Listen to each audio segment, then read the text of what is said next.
राधे कृष्ण। कार्तिक महात्म्य में चौथा अध्याय। नारद जी बोले, ऐसा कहकर विष्णु भगवान मछली रूप धारण कर कश्यप की अंजलि में प्राप्त हुए। उस मछली पर दया करके मुनि ने उसको कमंडल में डाल लिया। जब वह उसमें न समाई तब कुएं में डाला। कुएं से तालाब में, तालाब से समुद्र में डाली गई। तब मत्स्य रूपधारी भगवान शंखासुर को मारते हुए और अपने हाथों में दबाकर बद्रीवन को गए। और जब वहां सब ऋषियों को बुलाकर भगवान बोले कि जल के भीतर वेद निमग्न हो गए हैं, तुम उन्हें ढूंढो और शीघ्रता पूर्वक जल से निकलकर रहस्य समेत ले आओ, जब तक मैं सब देवताओं समेत प्रयाग में निवास करूंगा। नारद जी बोले, तब तपोबली उन मुनियों ने बीज और यज्ञ मंत्रों सहित वेदों का उद्धार किया। उन ऋषियों में से जिसने जो निकाला वह भाग उसी ऋषि के नाम से प्रसिद्ध हुआ।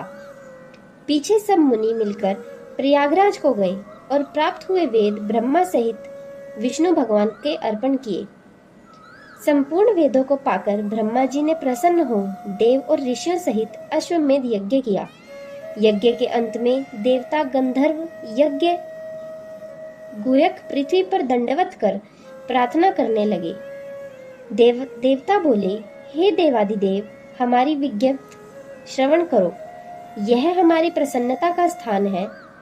तुम वरदान दो।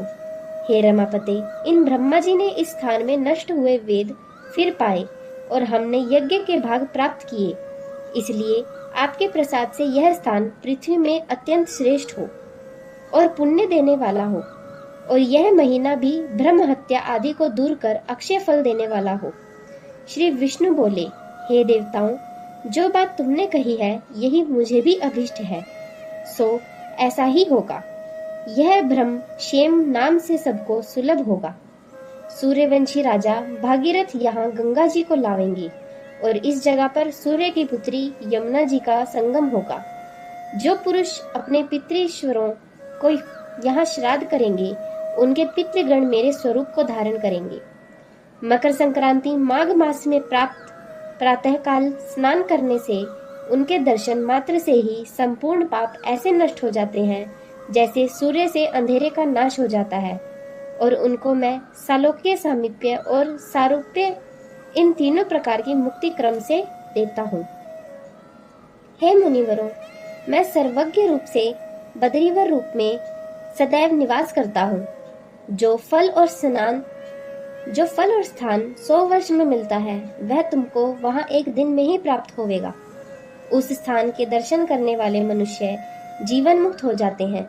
सूत जी बोले, विष्णु देवताओं से ऐसा कहकर ब्रह्मा जी सहित वहीं अंतर्ध्यान हो गए और इंद्रादिक देवता भी अंशों से यहाँ रहकर अंतर्ध्यान हो गए।